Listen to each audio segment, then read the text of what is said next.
5,000 एडमिशननि थाखाय जों निश्चय लानाय जागोन आरो जोङो बुंबाय थादों बेखौनो फैगौ एमपि बिसायख'थि जोबनायनि उनाव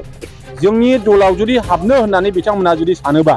5,000 एडमिशननि थाखाय जों निश्चय लानाय जागोन जों बिदिनो जोंहा जय मुसाहारिल' नङा गोबां माखासे एमसिएलएफ्रा जोंजों सोमोन्दोआव दा दङ आरो गोबां जोंनि बिपिएफनि दैदेनगिरिफ्रा दिनैहाय जोंनि खाथियाव साफैफैगासिनो दङ जाय एमपि बिसायख'थिनि सिगां जोंनि इउपिपिएल दोलोनि दरजाया खुला आरो बे खुला समावनो जाहाथे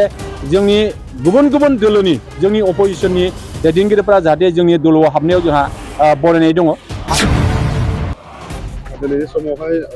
जय मुसाहारिया बिपिएफनि एमसिएलए बिथाङा प्रेक्टिकेलाव जयन जाफैबाय बेनि बिषय नोंथाङा मा खौरां होसिगोन आं खोब बाख्नायदों आं खोब बिथांखौ बरायनानै लागोन आरो बरायनानै लाबाय बेबादिनो जोंहा जय मुसाहारिल' नङा गोबां माखासे एमसिएलएफ्रा जोंजों सोमोन्दोआव दा दङ आरो गोबां जोंनि बिपिएफनि दैदेनगिरिफ्रा दिनैहाय जोंनि खाथियाव साफैफैगासिनो दङ आरो जों आसा खालामो नैबे लकसभा बिसायख'थिनि सिगां जोंहा एमसिएलएफोरल' नङा गोबां मोजां दैदेनगिरिफोर गिदिर दैदेनगिरिफोर बिथांमोना जोंजों निश्चय फैनायनि लामायाव दङ जोङो मिजिं खालामो बिथांमोनहा लोब जोंनि दोलोआव निश्चय हाबगोन आरो हाबगासिनोबो दङ आरो जोंनि समस्थियावबो बेबादि माखासे बिथांमोननि जे सापर्टार जे मददगिरि बिथांमोना जोंनाव फैगासिनो दङ आं मिजिं खालामो जों खौसेयै जोङो निश्चय मावनो हानांगोन आरो बेखायनो जोङो खावलायदों जे एमपि बिसायख'थिनि सिगां जोंनि इउपिपिएल दोलोनि दरजाया खुला आरो बे खुला समावनो जाहाथे